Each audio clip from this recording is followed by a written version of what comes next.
Hello. Okay, now I can't actually see all the panelists, but I hope you can see. Firstly, good morning and thank you very much for being here. I know this is a Saturday and you're giving your time for us and we really appreciate it.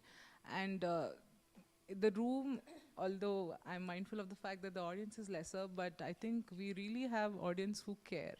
And everybody who's interested in understanding interdisciplinarity, as well as now particularly for this panel about the agrarian studies, and because I myself work around the areas of agrarian change, informality and rural development. That's my areas of interest. And since I am also the organizer of the event, I thought why not have a panel discussion around this topic, because this is as interdisciplinary as it could get. Like, I knew Raya from a workshop that we attended together. Both of us are econ students, and it's only after attending a conference or a workshop organized by the Journal of Peasant Studies, we really understood that agrarian issues are just not, I mean, economics issues. We do know it at some level, but after interacting with scholars coming from different disciplines, right, across social sciences and even some working in sciences, that's when we realized it's so much bigger and it's very interdisciplinary. And to even engage with each other, we don't have adequate knowledge about the terms that they use, the language, right? So to be patient and to understand and to engage is a big challenge, and we are all working towards it. And it is in that context, I thought having a panel on interdisciplinary approaches to agrarian studies could be a great addition to this Swaroop event. Now, with that, let me quickly introduce you to our panel members. We have Dr. Richa Kumar from IIT Delhi. She's an associate professor of sociology and science and technology studies.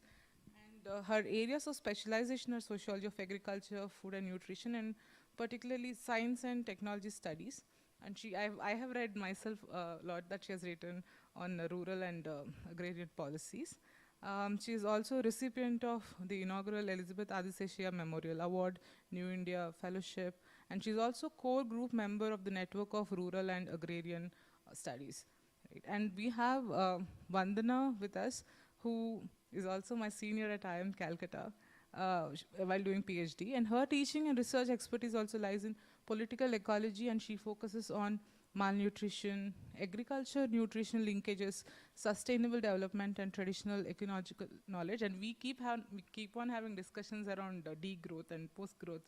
So I think some of those things will come out today. And her PhD work also involves ethnographic work in Jharkhand and Odisha, and she continues to do field studies at different places now. And we have Dr. Raya Das, who is currently a fellow at Indian Council for Research on International Economic Relations. We know it as ICRIAR. And she focuses on agricultural markets, public policy, credit, land relations, etc. And she has also spent her time doing fieldwork during her PhD in West Bengal, and later she has engaged in a lot of collaborative projects. And I think she worked in Bihar, Punjab, Madhya Pradesh, and did household studies there. Her PhD is from JNU.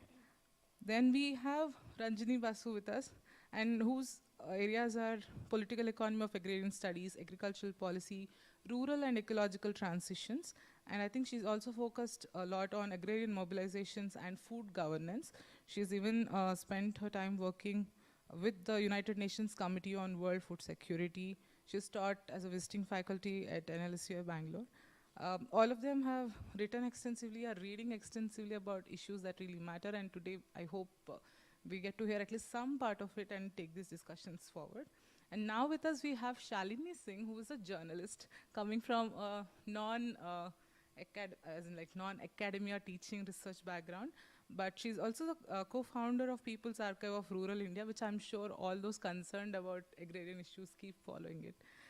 So that's a great thing that we have. And today I really requested her to be here because she's also working on issues that are concerned about climate change, and also really what is rural, what is urban, and the rural spaces within urban areas. So she covers a lot of that through her work, and it's actually available easily on the PARI website, so please go and check out. And she has won the first Khusro Irani Prize, the Prem Bhat Award, and the Ramnath Goenka Excellence in Journalism Award for her work on climate change. that she has been covering. She has been also working on issues related to gender, society, and culture, covered them a lot. She's also been visiting, Nieman Fellow at the Harvard University for some time. So I'm really glad that we have such a stellar panel, and I can't wait to listen to your views. But so let me start with an opening question on what is agrarian crisis according to you. How does your discipline articulate agrarian studies? So it's your take as well as what your discipline does. Maybe if we can quickly have opening remarks for 2 minutes for each person, then we can continue the discussion. Yeah. So maybe, yeah, we can start anywhere.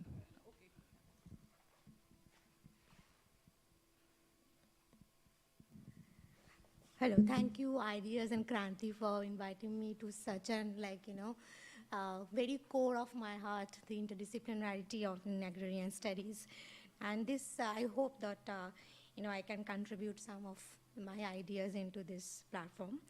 So the point of agrarian crisis, as you mentioned, I think that it is on page it makes kind of a sense of low farm income, but it is much deeper than that. It is much deep-seated.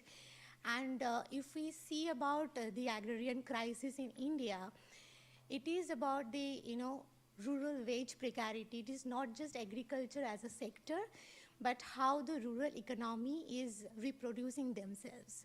So if we see some, some basic statistics, we see that the share of agriculture employment in India, it is actually stagnant, and obviously the kind of increase it happened, like 42% to 46%, it happened before pandemic only. And the COVID-19 exacerbated that kind of issue and, that kind of stagnancy. So that is one of the major problem in Indian agriculture. And the structural transformation is also very much of, first of all, it is very challenging, and in case of India, it is one of the major issue of that labor absorption in Indian agriculture that is over the period is increasing. At the same time, we see that stagnancy or declining rural wage rate in last 5 years. So that means that agriculture households who have low farm income as well as in the non-farm opportunities, they have lack of income from that sector. So broadly, and this is multiplied with the the kind of rising input cost, market volatility, where I particularly work, I'm working now. So this we should see as an a very much of holistic manner, how agriculture households are actually reproducing themselves.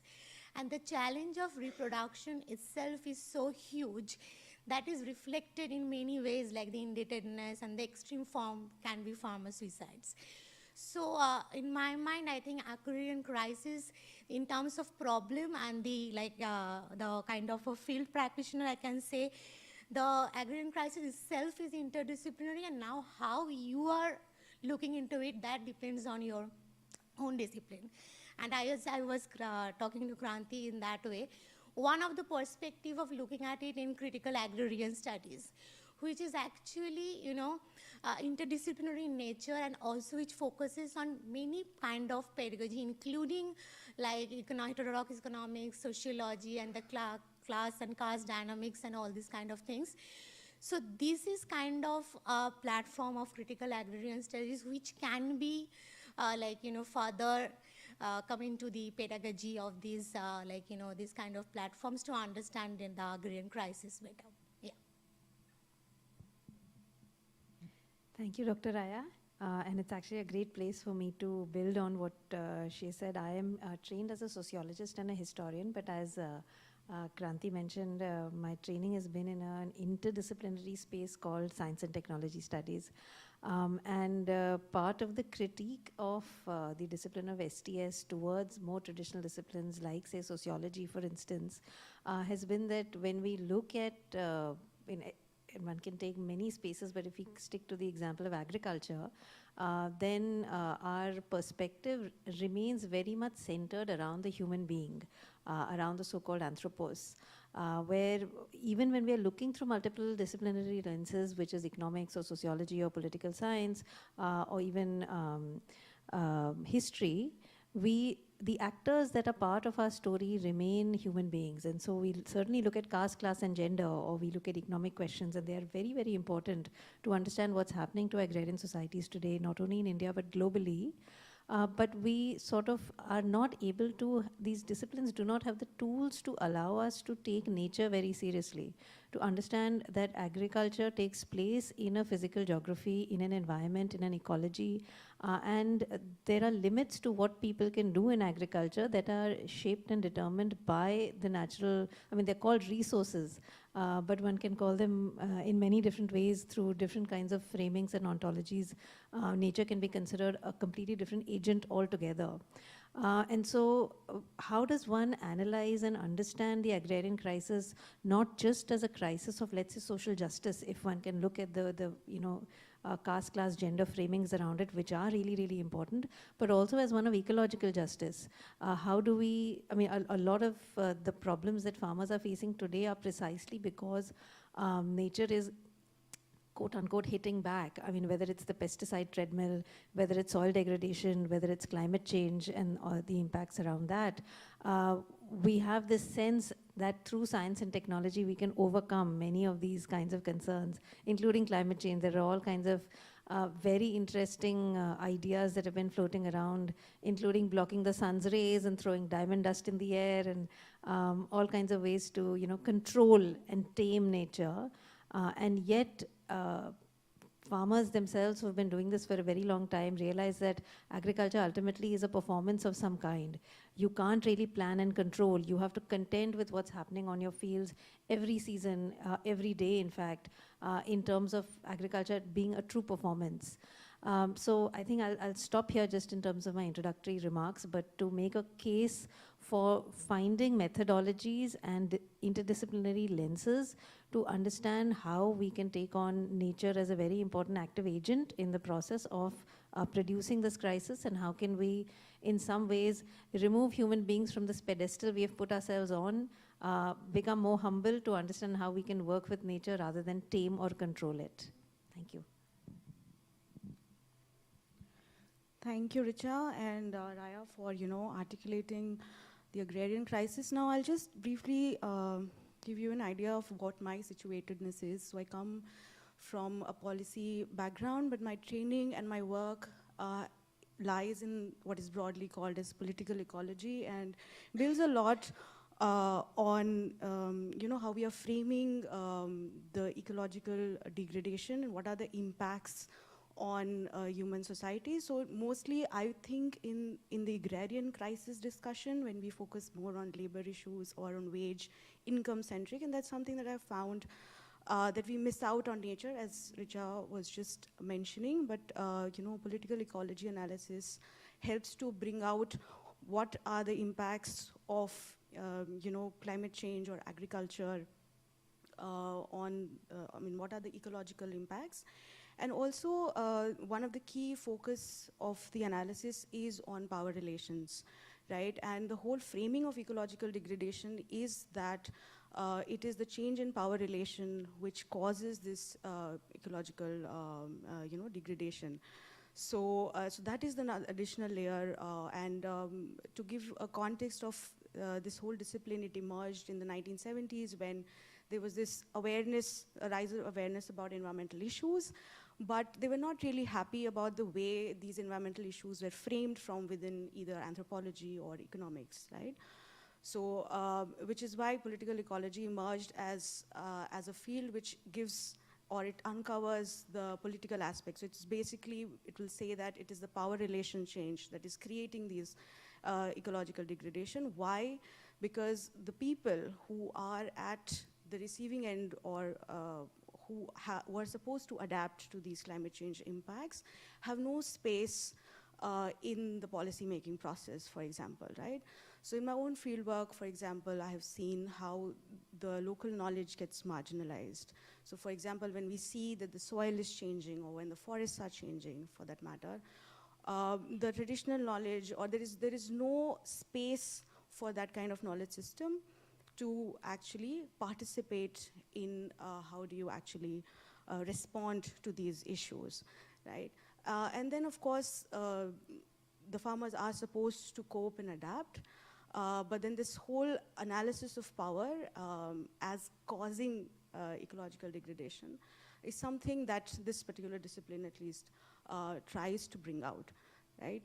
And also, I mean, I will speak more in specific questions, but what my major work has been on bringing these, trying to bring the interconnections between what human health, what are the health experiences of people when ecological change happens around them in the spaces where they inhabit, right?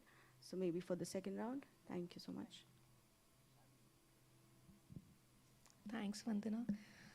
Hi, everyone. I feel very privileged to be a part of this panel because everybody here is an expert who I have interviewed or interacted with for all the work that I've done. So thank you for having me here. My discipline is journalism, and I'll briefly tell you how I see the agrarian crisis. The heart of the matter, or the most severe symptom of the agrarian crisis is the farmer suicides. I mean, that's literally the most extreme, the way I see it, that we've seen over 3 lakh suicides in the last 3 decades. And I'm sure most of you would be familiar with P. Sainath's work, who's the founder editor of People's Archive Rural India, who's been covering this for the last 30 years. And most recently, we situated the agrarian crisis when the whole farmer protests were happening in 2018 and continued during COVID. In 2021, I covered it when there was, the farmers were planning and sort of an alternative Republic Day march in the heart of Delhi, and it was sort of sidelined or just got thrown off by a controversy and all of that. So so directly we've looked at the agrarian crisis through our reporting, not just, Sainath, of course, all of us in different ways, all of my colleagues. We have 40 full-time people at PARI and 70 volunteers across India. And so directly we've looked at the agrarian crisis through several categories. You have farming and its crisis, looking at the troubled world of agriculture, you're looking at women farmers, you're looking at myriad sort of, categories within that. Now, indirectly, we've also looked at the agrarian crisis through livelihoods, the displacement issues, migration issues during COVID pandemic. We did almost over, I think, 200 stories during the pandemic. A lot of my colleagues walked with the migrants to their villages to cover these issues. Then we've done climate change. We've done almost like a 50, I think, we did a collaboration with UNDP where we did about 40, 50 stories in about 3 years, where we looked at climate change across the nation, across geographies, across communities. And so we look at the agrarian crisis as not just a crisis in isolation, but it's sort of multifaceted in a sense, and it's interrelated with so many things. And largely that. And since I'm amongst the target audience for PARI, I'm going to do a quick plug, if you don't mind, just to tell you a little bit about the context of what PARI is and what PARI does. So we're a multimedia digital journalism space and an archive, and it's the only website that's dedicated to rural India, in which over 800 million people who, that they call home. We cover their everyday economic and social challenges, give voice to their politics and culture. We cover communal tensions, displacements, lack of access to basic needs. We call account to power for policies and laws that are not working, and point out corruption. Our focus is exposing the inequalities and injustices in the system that impact India's poorest, who don't get a voice in the mainstream media, and other than the tired stereotypes or a one-odd story here and there. As an archive, we focus on, like I said, livelihoods, labor, arts, crafts, folk music, oral history that are fast disappearing in the face of increased, distress migration to cities for low-skilled jobs. And so we are trying to systematically cover these stories, to document this incredible diversity and sort of documentation, that gives agency to the people in it. And this is something that, I can of course talk more about it. Also, our content comes under Creative Commons and we are free to access. There are no government funds, no direct corporate grants or investments, no advertising revenue, and no subscription fee that would exclude anybody who wants to access the content that we put out. So our content is produced not just by experienced journalists, photographers, and filmmakers, but also people living on the margins as well as academics and students in the field. So we try to bring in anybody who's interested to tell a story about rural India, following a set of guidelines that we have on the site. And of course, we publish in about 14 Indian languages. That includes English, and we've been around for 10 years now.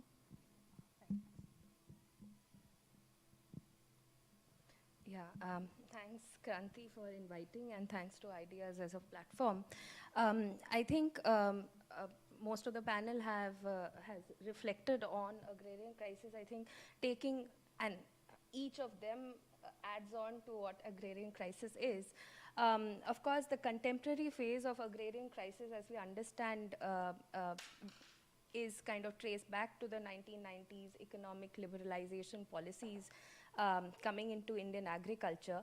And for a long time, it was only seen as something manifesting in rural India.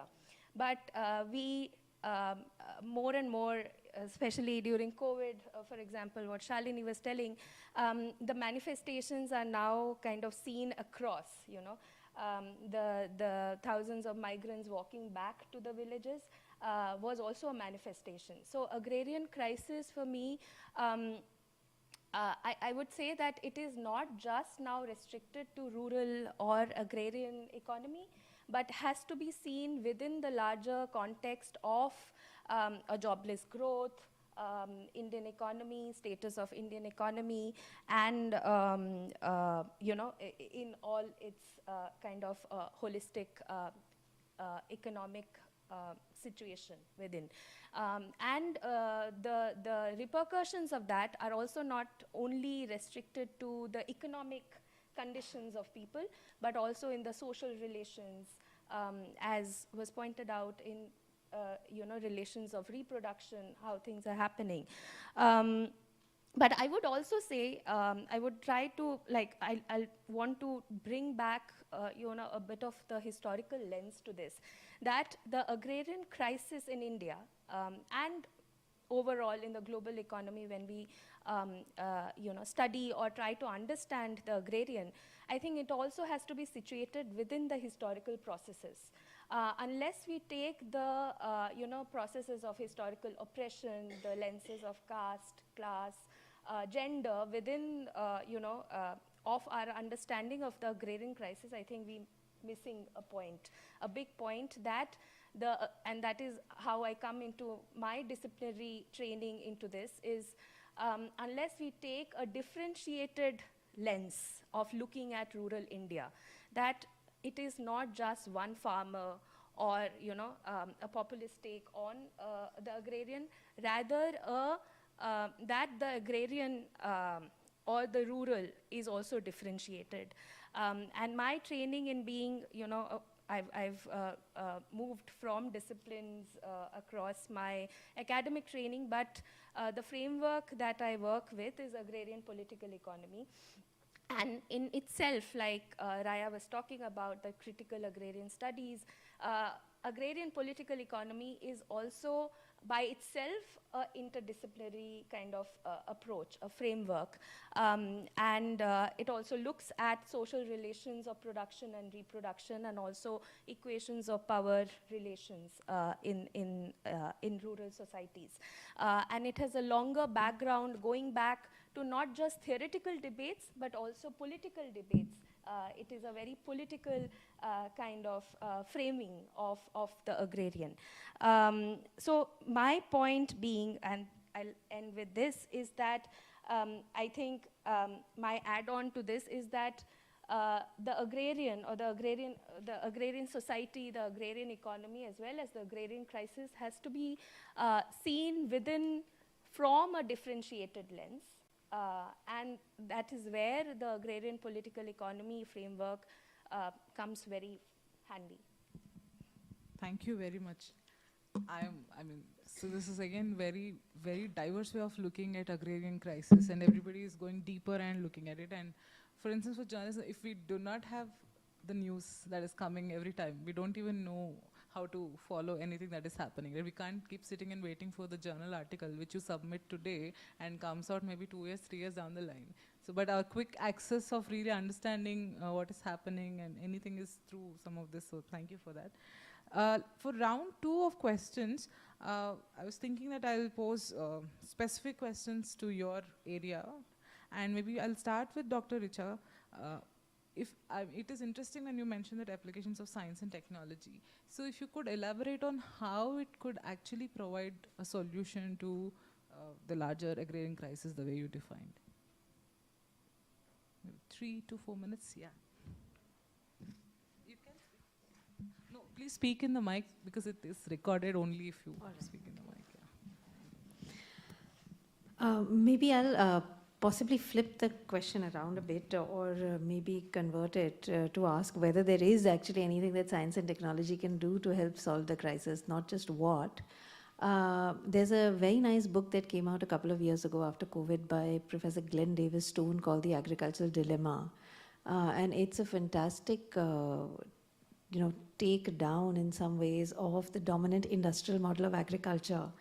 So it looks at the history of industrial agriculture in the United States, but also globally more generally, at the major inputs, including fertilizers, seeds, and pesticides that go into making mainstream industrial farming. And one of the most important points in the book is that this entire logic of industrial agriculture, I mean, basically when we say science and technology in agriculture, it broadly boils down to putting industrial inputs into the farm. And then taking output from the farm, processing it in some kind of industrial system and providing it to consumers. And his main point in the book is that none of this thing would have been possible without extensive amount of state subsidy and state support for all of the industries involved. And one of the primary reasons why this form of agriculture is continuing is because the people who are pushing for this, which is on the one hand industries, of course, because they benefit in the process directly through profits, but it's also the scientific community and the technologists, because there is a rationale for them to exist, for them to get funding, for them to do the work and research that they're trying to do. And unfortunately, there is no very clear advantage or benefit that one can make out for the farmer in the process. The farmer is not only going, as Dr. Raya and also Dr. Ranjani mentioned, this sort of indebtedness treadmill that farmers are on. And of course, you have, in terms of the technology treadmill, the farmers who are more, resource endowed farmers, so typically farmers from privileged caste groups or privileged class groups, are able to possibly even profit to a certain degree when new technologies come in. They become the early adopters. But eventually farmers who are lower down the hierarchy from oppressed caste or class groups then end up on the indebtedness treadmill even faster. But as we have seen in the last 40 years in Punjab, Punjab farmers, they were of course criticized in these protests after COVID or around COVID as these tractor wala farmers, so these so-called very elite farmers, and what are they complaining about? But what one has seen is the unfolding of the process of industrial agriculture, in our case entirely supported by the state with huge amount of state subsidy for both input and output, has even brought these so-called tractor farmers on their knees. In terms of Punjab, in fact, is one of the states which has amongst the highest amount of indebtedness per farmer. And I'm sure, our fellow panelists can add more data on the kind of impact, economic impact, not to mention the health impacts of toxicity, the cancer trains, the air pollution impact of the stubble burning. I mean, we complain in Delhi, but actually the first impact is on farmers and farm families in Punjab. So many of those impacts have actually hurt some of the most elite farmers, so-called elite farmers, because of this particular treadmill. So coming back then to answer your question, Kranti, what can scientists and technologists do? In some ways, I think first recognize the huge amount of damage that we have already done. Without that kind of acknowledgement and recognition, I mean, I teach at IIT Delhi, and there was, few years before COVID, there was this push, again, ironically, towards interdisciplinarity. So we had a session with ICAR. So there were a few people who came down from ICAR, and there were a bunch of our engineers. And the most promising technologies in the room that were bandied about were more efficient ways to extract groundwater. We already know we are extracting so much of it, we want to put it back. And more sort of efficient ways to, improve rice yields and wheat yields in the country. When we are overproducing rice and wheat up to here, we don't know what to do with it. So there is such a big disconnect in terms of the thinking both of ICR as well as our own institute. Hopefully this will not go up on the record. I still need my job. But that, the larger context of farming is really limited. And so the lens that scientists and technologists use is still a lens of productivity. And, coming back to Glenn Davis Stone's book, he really demolishes this idea so brilliantly, because he talks about how in the last 200 years, through the process of industrial agriculture, we have been overproducing food. And overproducing the wrong kind of food. So all of this Malthusian thing about, how will we feed so many billion people? I mean, that's utter rubbish. Sorry to use that word, but it really is. There is no data or evidence to say that we have a production problem anywhere. We certainly have now a huge disbalance.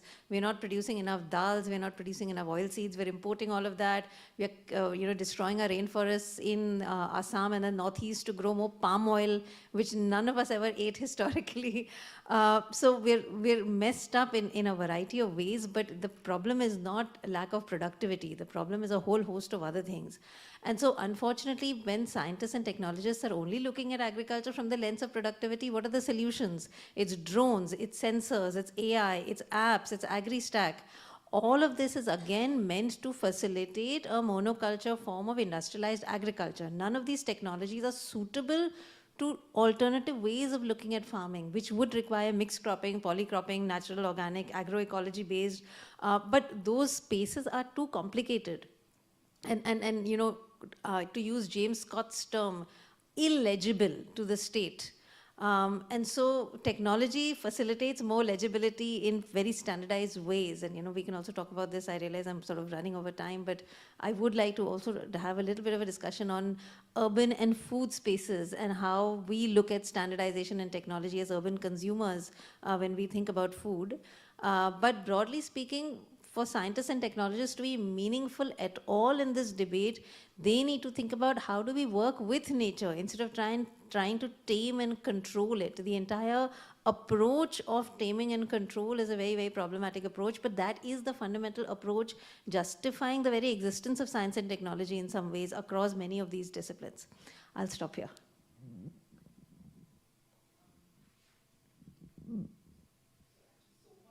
About but let me pass on the mic to Dr. Vandana. I'm connecting to this because she also works on food systems and public health.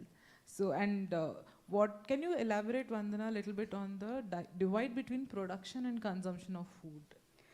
Right. So we have more time to discuss what Richa was just mentioning. And I would say, this whole idea is about the way we understand nature, and there has to be a difference. It's a very essentialized way in which we understand nature, and the way we understand communities as well. So whenever we have a problem with science, and this has been, and then we frame it as a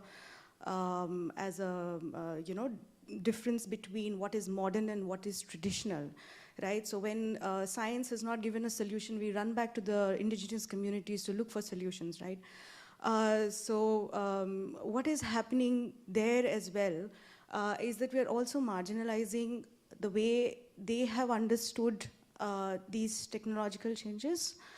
And of course, in the broader policy discourse, we completely miss out on how agriculture can actually translate into health experiences.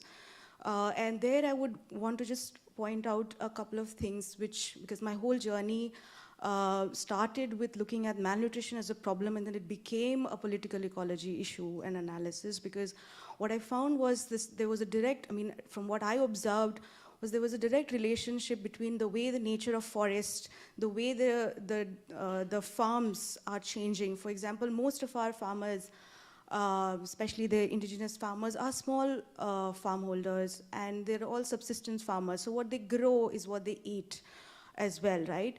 So if we are killing production, diversity in production, so if we have monocultures in farm, the diversity from plates is also going away, right? So, and of course, there is this corporate control over the seed and the knowledge. So for example, all of the policy which is agriculture policy, of course, which focuses on income development, or implementation of cash crop as a strategy. Now, what do they understand as cash crops? Is cotton or paddy, which again is grown in monocultures. And of course, there are a lot of stories from Pari which documents that wherever there is cotton, there is farmer suicide, right? And what is the nature of these seeds? So it comes as a package, and that is something that I've also seen in my fieldwork. States that it kind of marginalizes, it wipes out whatever they know about the farming systems, and therefore we don't really know who to go back to when we are, when we have hit the limits of science.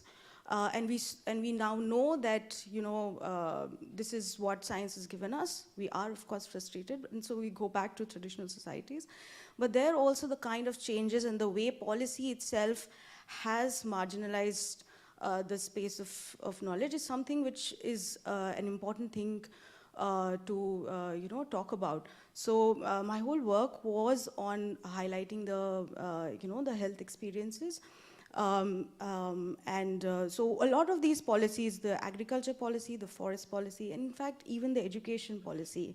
So what are we feeding the kids? The way the food preferences are changing, the way their relationship with the forest itself is changing, right? So all of these things are very much intertwined.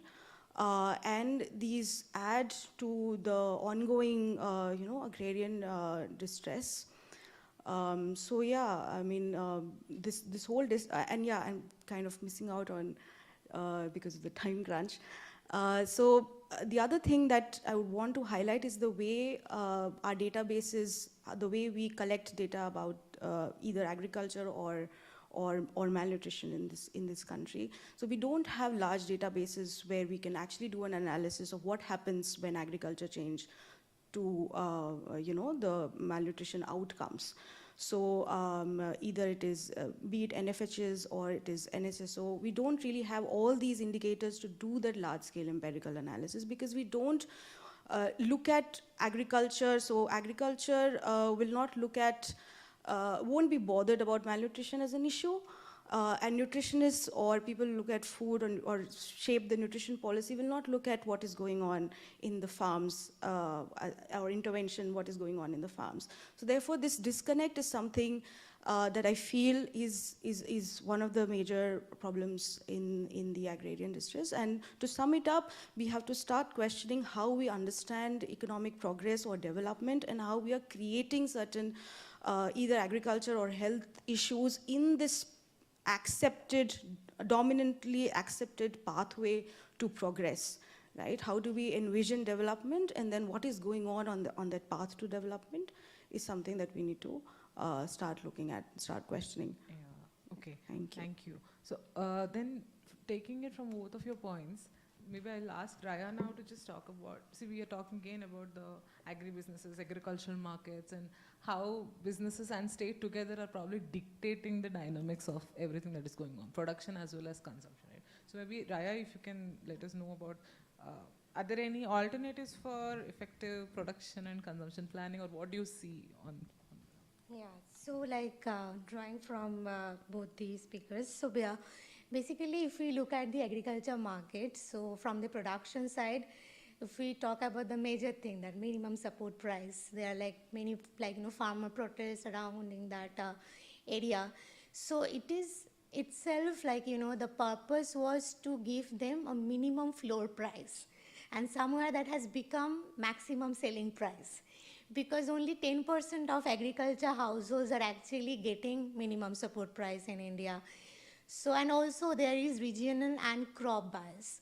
So if we talk about like paddy and wheat, that is only crops for where minimum support price is functioning, but there are 22 crops for which minimum support price is announced.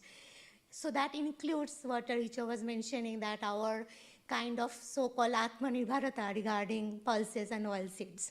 So there must be something like policy distortion, which has created a kind of to monocrop culture and also towards somehow cereal cropping pattern in India. But if we look at the, one is the procurement side, which is like MSP crops, which are not that perishable, but we are producing a lot of rice and wheat. We see that last year it was 3 times of our the buffer stock limit. And also there was rice export boom from India, but at what cost? There is a huge water cost. We are not actually exporting rice. It is kind of there can be a in COVID time there was a kind of a thing that India is becoming a source of food security. They are sending rice to many African countries and also, but this export boom came at a price of the ecological crisis within the country. Coming to the non-procurement side, which is basically the fruits and vegetables and the crop diversification, for which again, there is a big disjoint between the policy and the kind of political economic variables we work with. If we see that the agriculture market and agribusiness, there are different schools of thought, and also there are different, I will say, targeted journals. Some are basically the contract farming, some are there are many debates surrounding, and I'm not going in detail. But the point is, the basic thing is that how we improve farmers' share in consumer rupee. And that is also again very debatable. How do you look at the value chain efficiency that small farmers are getting their, as James Scott's term, the just price for their produce?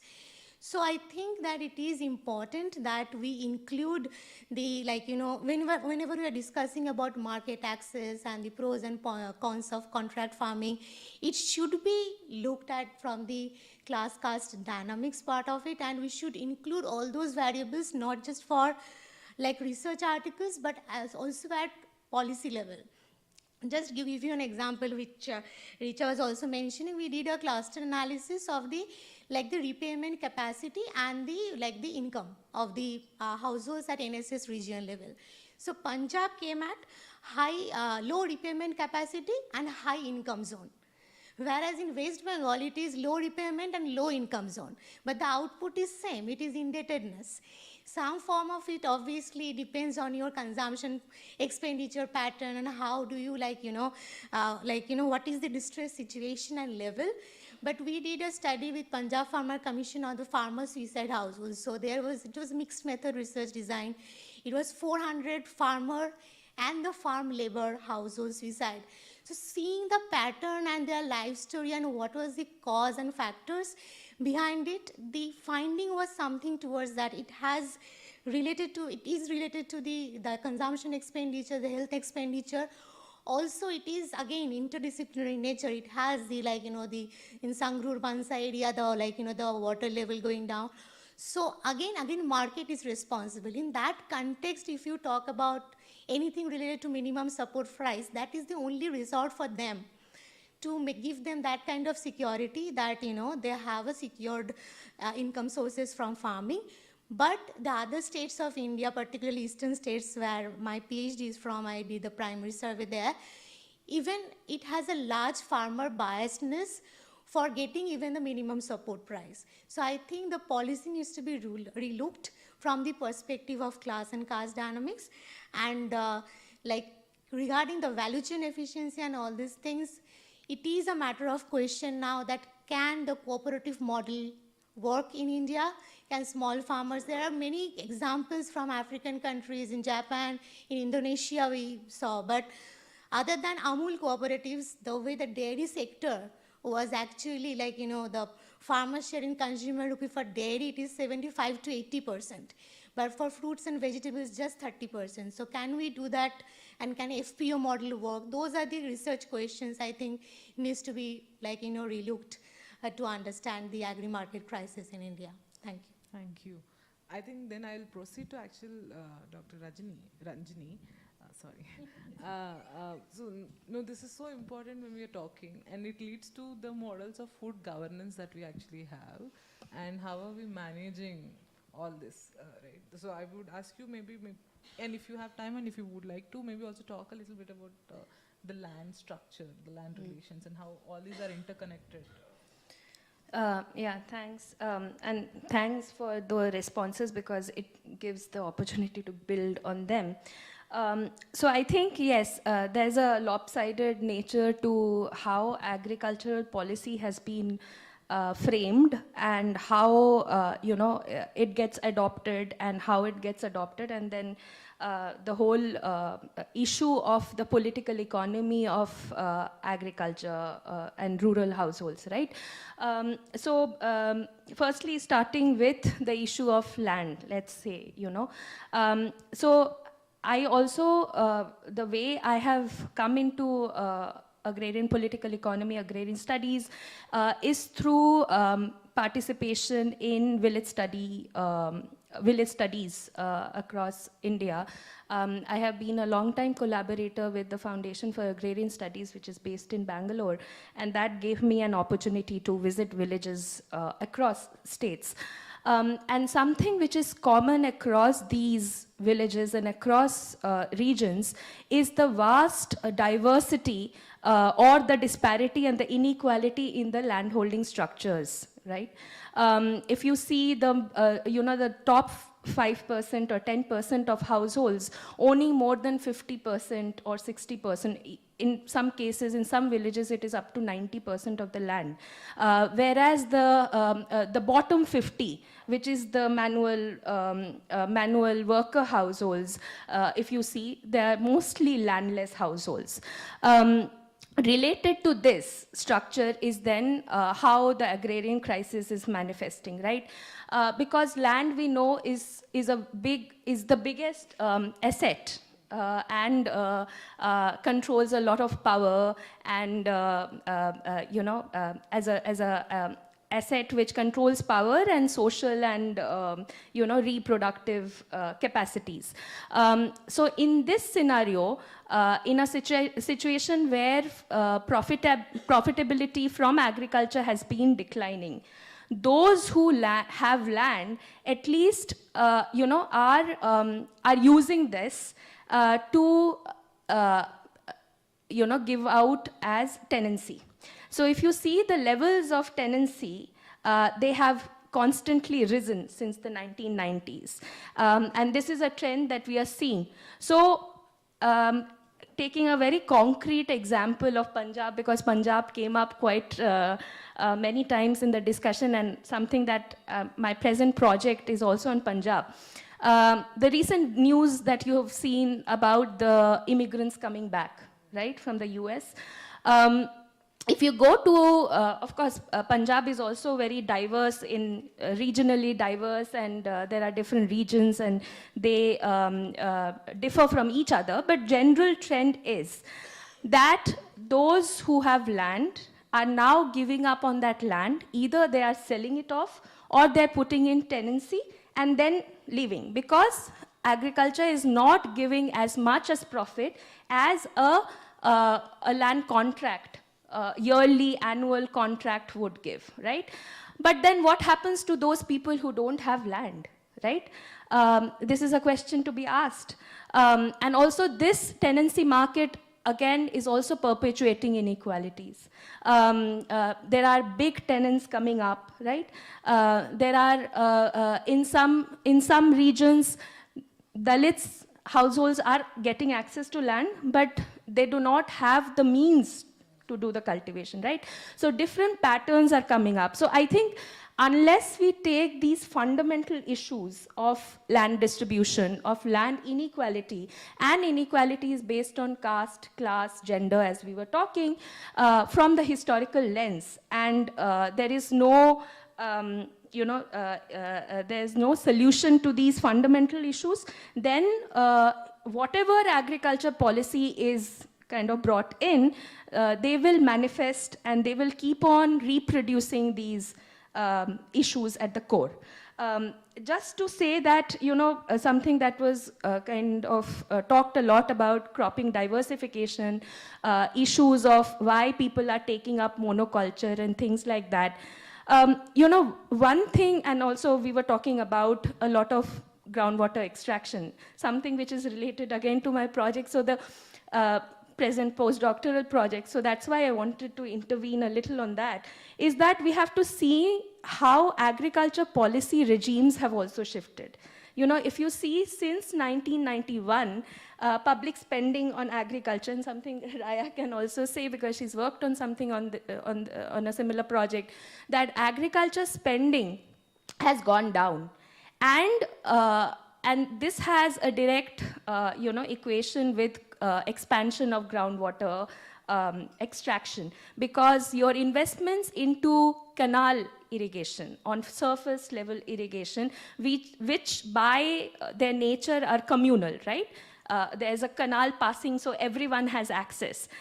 If you have a groundwater tube well, that's only accessible to the person whose tube well it is, on whichever plot it is, right?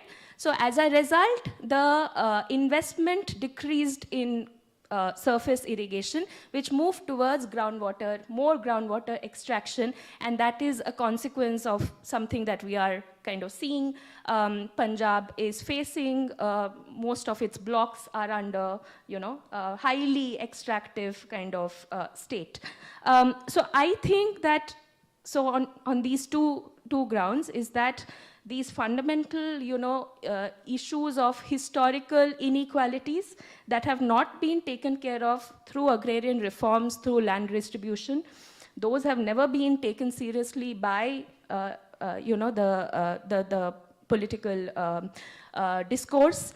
And secondly, how agriculture policies have to be related to the economic regimes they have acted on, and how they have been perpetuating this kind of resource extractive kind of agriculture that we are witnessing now.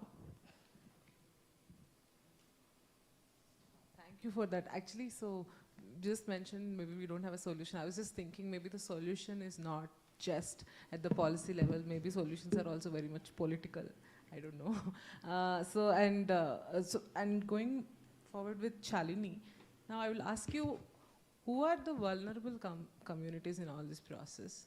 And especially since you have been working on climate change, and how does all this tie up?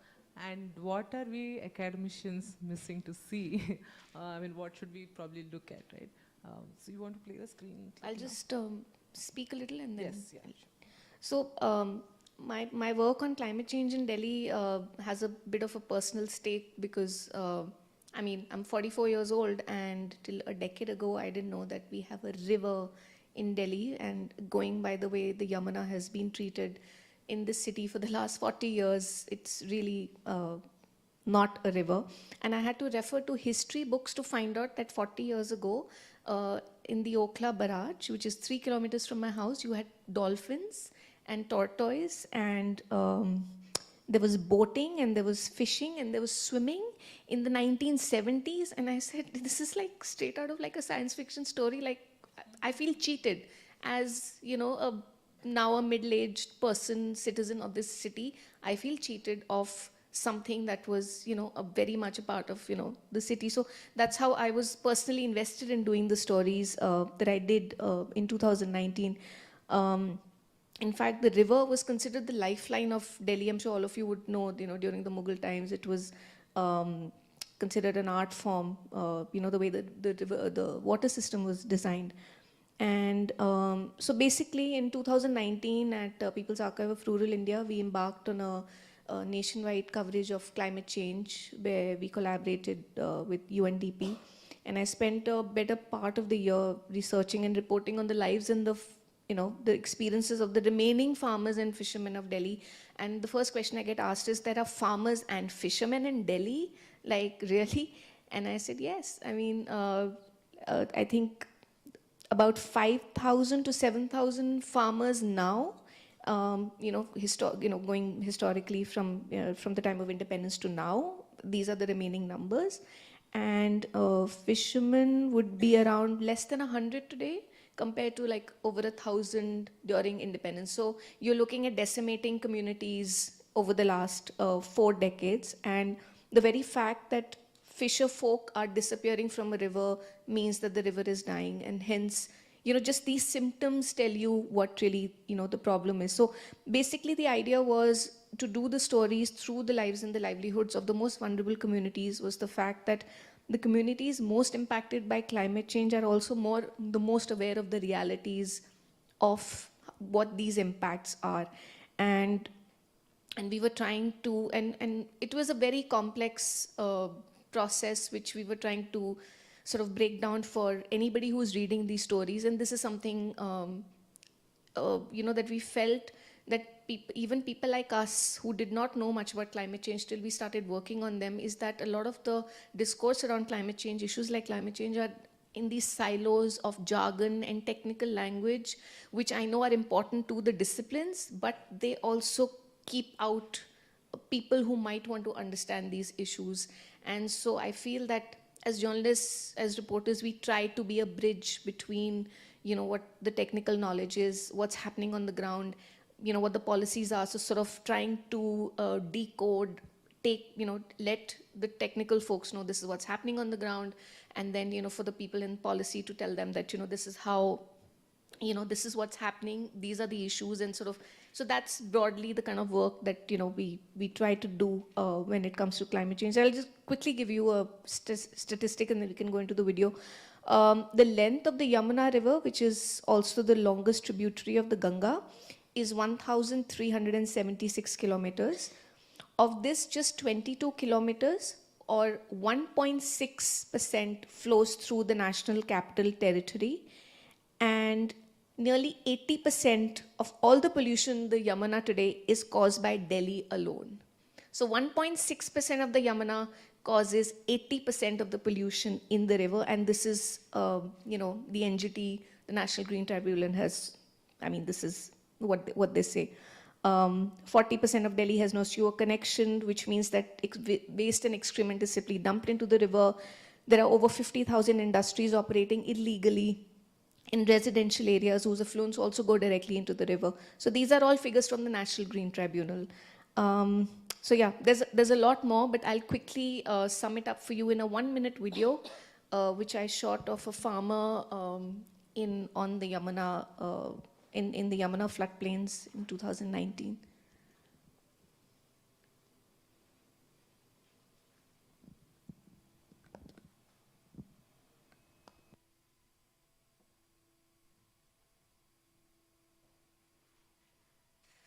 India के अंदर पहले कच्चे road थे, कच्चे घर थे और बाग बगीचे ज़्यादा थे, जिससे कि गर्मी और सर्दी महसूस नहीं होती थी।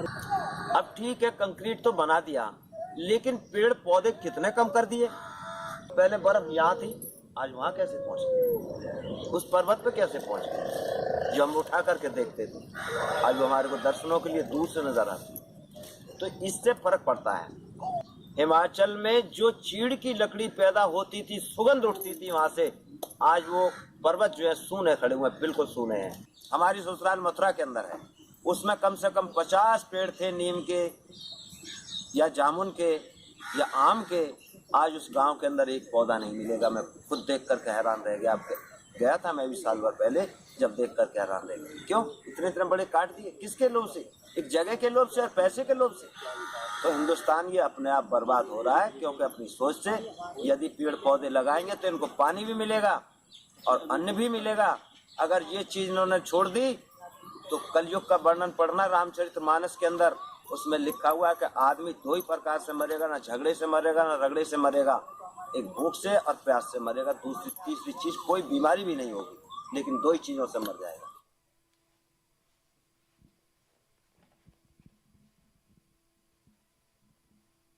Sorry, that's a bit grim, but that's the reality.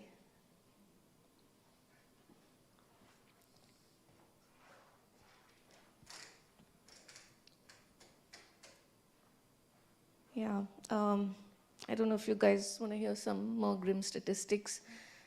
So the landmark signature bridge, which on the Yamuna, I guess many of us would have seen it, which is twice the height of Qutub Minar, was built in less than a decade at the cost of around 1,518 crores.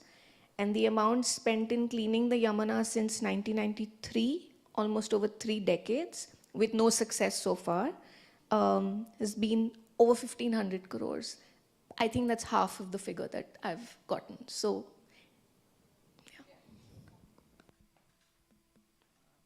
That is grim. I don't know what to do. I know that we're running short of time and the next panel we should begin. Just if I can ask you all to, in 1 or 2 lines, if you give some quick policy recommendations from what you're saying, if it's possible. So, and that would be the end of the session and we can move to, and I hope we can carry forward all our discussions over lunch. Yeah, so please, yeah. Maybe we'll start with Vandana. Yeah.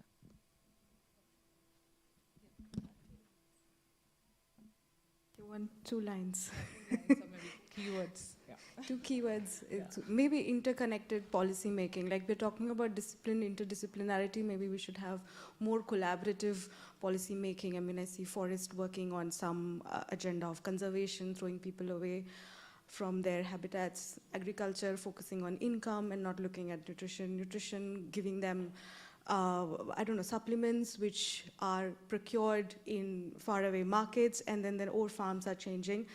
So this whole income route of arriving at well-being is something that I don't think we have been able to achieve. So yes, for policy making, I would rather say that a more interconnected way, in the spirit of interdisciplinarity, a more interconnected way of policy making itself, so that you look at the bigger picture and then collaborate and you know, address issues. I'm sorry, I'll be doing head nodding, wrapping it up, but Dr. Richa, yeah. So 3 things I'll say, but before that I wanted to thank Kranti for putting together such a fascinating panel, and I've learned a lot here today, and I want to pick up from what the farmer said. I think the first point I want to talk about is what you mentioned earlier, degrowth. We are all caught up in this larger economic logic of growth, which is absolutely, I mean, we just in the same breath, you know, we passed 1.5 degrees centigrade from pre-industrial levels in terms of actual global average temperature change just in the last few months. And this number was supposed to happen first in 2070, then in 2050, then we were told 2030. I taught this last semester in November, and the data was saying 2027, 2028. So I have no idea what's happened in 4 months, but we've already hit 1.5 degrees. So there is serious, I mean, we can talk at our level, but you know, 10 years down the line, God knows what's going to happen to the Himalayas. Scientists are already worrying at what's happening on the, you know, on the North Pole, because they suspect that methane, underground methane is probably going to begin leaking possibly, because the North Pole is all now melted. And that can cause serious tipping points. And so the story over the next 10 years, we'll see it unfold before our eyes. So what kind of world we will have or we will live in, we are not sure. And still we are like, as you know, the farmer is telling us, so, I mean, it was such a beautiful way of capturing it so simply, right? Ki kis cheez ka lobh hai hamare andar? And you know, what really is the kind of world we want to live in? So that was just actually the first point. I'll take 1 more minute. The second was just, I want to add to what Vandana said, you know, this whole point about food. As urban consumers, we sort of feel that, you know, we are so disconnected with this whole thing. But the only way the industrial agriculture treadmill actually functions is because urban consumers are demanding or made to demand certain kinds of foods, which all look exactly alike, which are standardized in a particular way.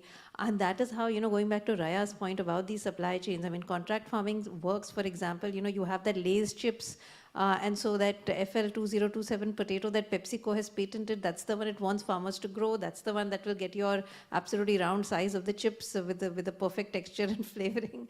So as consumers, we need to become more aware of what is it that we're demanding for, what is it that we are eating, what is it that we are feeding our children, and what this industrialized packaged food, but also industrialized food in terms of, you know, the atta that we are having coming from processing plants is devoid of most of the nutrition. All of the packaged data that we're eating, the refined vegetable oil that we're having, the refined white sugar. So there are so many industrial food products today that we use as raw materials in our cooking. So even if you're cooking at home, freshly cooked stuff, that itself is very compromised. So there is a real need for consumers to understand what it is that they're eating and get sort of on the bandwagon in terms of working with farming communities to bring about some kind of change. And the last point I want to make is also a point that's been mentioned, especially from Ranjani's point, you know, coming back to questions of tenancy and inequality.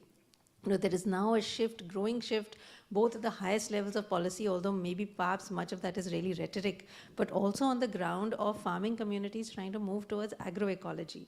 The issue, however, there is that we can have agroecology, but if you don't do anything about in unequal social structures, then you will have big farmers, quote unquote, these big men farmers, upper caste farmers change, but you will still have Adivasi farmers, tenant farmers, everybody else still toiling in various ways, especially as labor on agroecological farms. And so social justice and ecological justice in some ways have to go hand in hand. We can't divorce the two. Thank you. Raya. Yeah, to just keep it quick, like I think that I'll give 3 points direct policy recommendations. That one is that we should think about the farmers' economic situation. Just give one line of statistics on that. If we see the farmer income from 2018-19 data at the current level, it is about 12,000 to 13,000 per household, and the household consumption expenditure data gives us that agriculture household spends about 3,000 rupees per capita, which comes down to 12,000 per household. So that is the lack of repayment capacity and the economic distress situation they do have. So one quick, which policy, like the recent budget also announced, the PM Kisan, which is 6,000 rupees per household for the last, 7 years, that should be increased. Like at least at the, real price level, adjusting to somewhere like comes to 8,000, 10,000 rupees. And second is that only Punjab, I think, if I am not mistaken, they include farmers and farm laborers. So many state budget also, they don't consider agricultural laborer as a, policy target within the agriculture framework. But the percentage of agricultural labor increased from 28% to 54% now. So that is important to give them income support as well.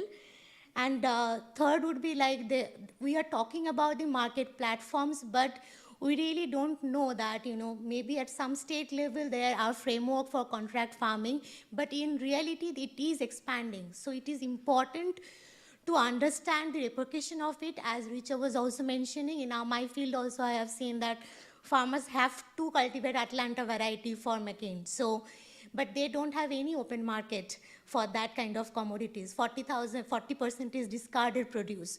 So we need more legalization and framework to understand is the cooperative structure is the solution, and how what is the future pathway for small farmers in India in terms of marketizing their output.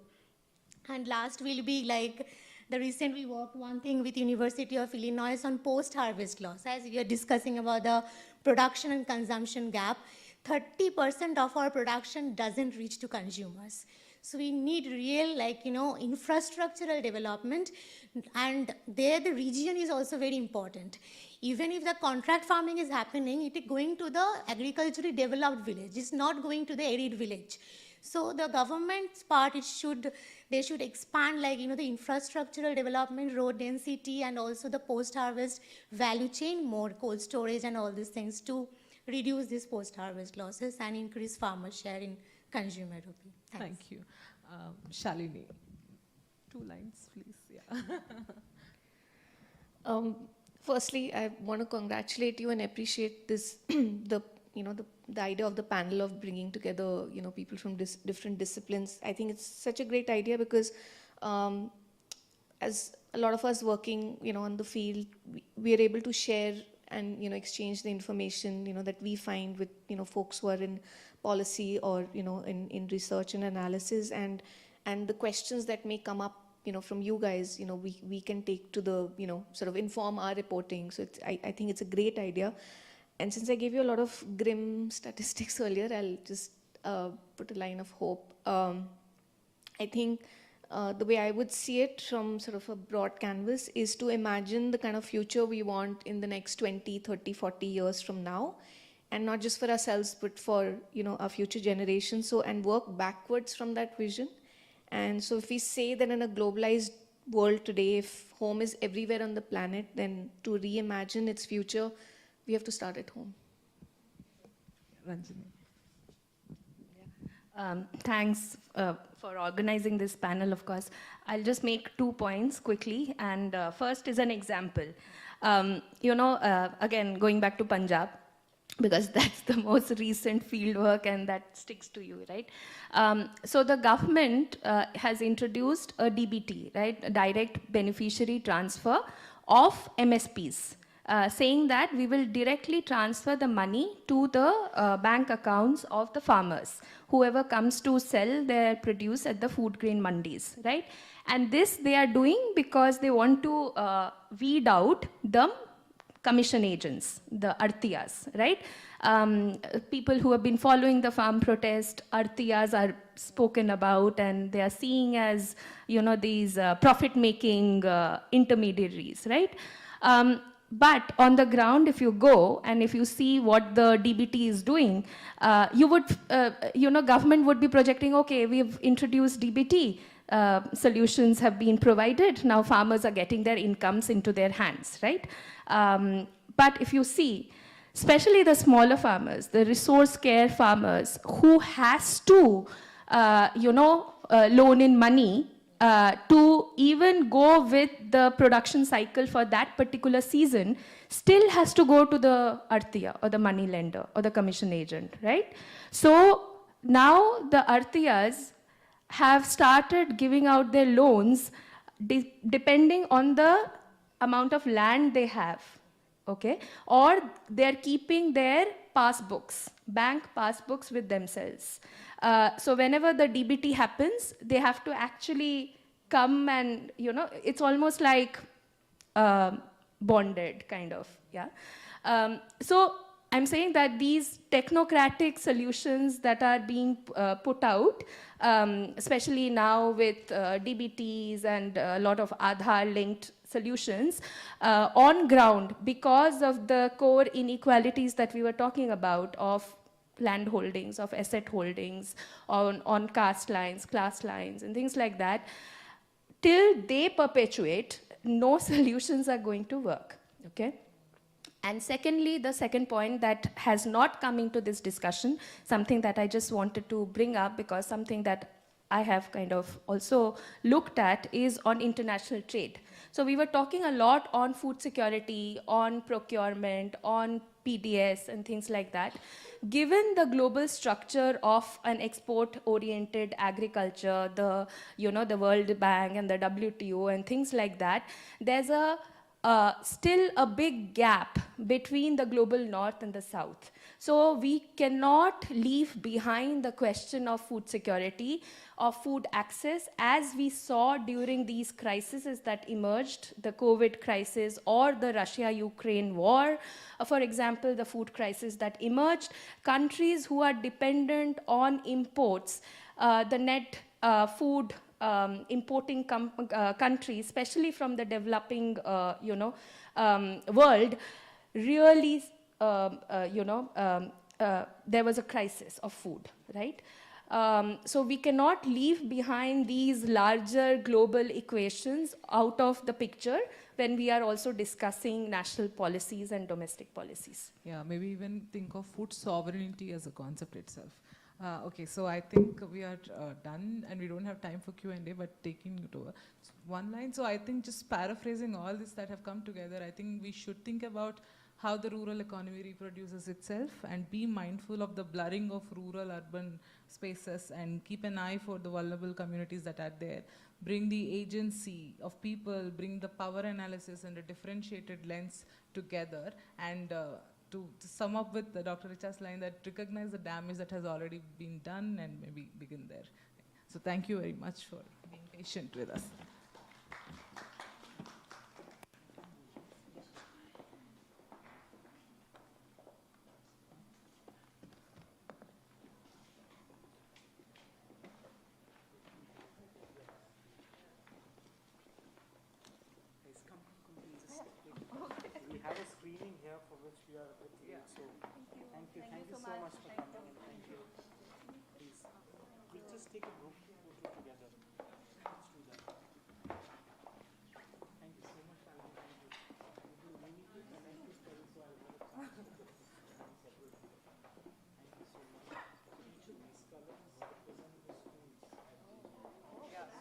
Rainbow colors, yeah. little bit in your bag, sir.